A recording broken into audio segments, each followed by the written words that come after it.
मूळ राजकीय पक्ष कोणता हे ठरवण्याचं माझं काम ठाकरेंनी खुशाल निवडणूक आयोगाकडे जावं असं विधानसभा अध्यक्ष राहुल नार्वेकर यांनी लोकशाही पॉडकास्टमध्ये प्रतिक्रिया दिली। निकाल चुकीचा वाटत असेल त्यांनी दाद मागावी असं देखील राहुल नार्वेकर यांनी म्हटलं।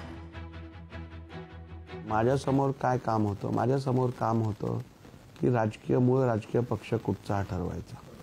आता ते ठरवताना मला क्रायटेरिया दिलेला, त्या क्रायटेरियानुसार मी काम करणार। आता एका बाजूला चूक झाली आहे म्हणजे तीच चूक मी रिपीट करायची का?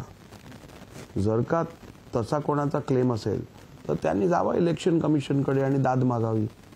ते तर रेक्टिफाय मी करू शकत नाही।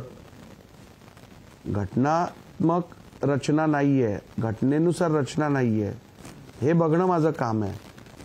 त्या नियमबाह्य रचनेनुसार जर इतर कुठची कारवाई झाली असेल तर त्यात सुधार करून हवा असेल तर त्या फोरमकडे ज्याला चुकीचं वाटत असेल त्यांनी जावं। परंतु तसं झालंय म्हणून तुम्ही पण तसंच करा, हे काय लॉजिकल होऊ शकत नाही। भरत गोगावले यांनी व्हीप बजावताना वेळेत बजावला नव्हता, त्यामुळे ठाकरे गटातील आमदारांना अपात्र ठरवणं शक्य नव्हतं असं राहुल नार्वेकर यांनी लोकशाही पॉडकास्टमध्ये प्रतिक्रिया दिली। भरत गोगावले यांच्या व्हीपबद्दल स्पष्टीकरण देताना भरत गोगावलेंनी जो व्हीप बजावला तो वेळेत बजावला नव्हता आणि त्यामुळे ठाकरे गटातील आमदारांना अपात्र ठरवणं अशक्य आहे असं देखील राहुल नार्वेकर यांनी म्हटलं। व्हीप त्यांनी इश्यू केलाय त्याच्याकडे ती अथॉरिटी होती का? एक, त्यांनी तो व्हीप इश्यू केलेला का? आणि नंबर 3 म्हणजे सर्वात महत्त्वाचं म्हणजे तो व्हीप इश्यू केल्यानंतर तो त्या संबंधित जो व्यक्ती आहे, जो आमदार आहे त्याच्याकडे तो पोहोचवला गेला होता का? त्याला सर्व्हिस झालेली का?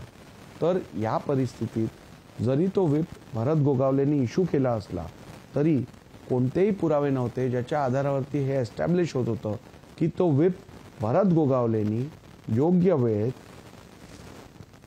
यांना दिला होता।